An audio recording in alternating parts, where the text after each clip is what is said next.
తెలంగాణలో భారీ పెట్టుబడులు పెట్టనున్న జేఎస్డబ్ల్యూ దావోస్లో ఒప్పందం.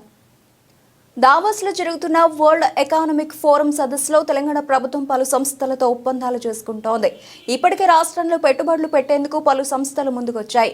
ప్రభుత్వంతో ఎంఓయూలు చేసుకున్నాయి. తాజాగా తెలంగాణలో మానవరహిత ఏరియల్ సిస్టమ్స్ తయారీ యూనిట్ ను స్థాపించనున్నట్టు జేఎస్డబ్ల్యూ సంస్థ ప్రకటించింది. అమెరికాకు చెందిన డిఫెన్స్ టెక్నాలజీ సంస్థ అనుబంధంతో ఈ యూనిట్ ను నెలకొల్పనుంది. 800 కోట్ల రూపాయలు పెట్టుబడులు పెట్టనుంది. దీని ద్వారా 200 మందికి ఉద్యోగాలు లభిస్తాయి.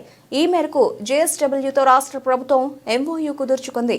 ఈ సంస్థతో రక్షణ రంగంలో కీలక ఆవిష్కరణలతో పాటు డ్రోన్ టెక్నాలజీకి తెలంగాణ ప్రధాన కేంద్రంగా మారుతుందని ముఖ్యమంత్రి రేవంత్ రెడ్డి అన్నారు.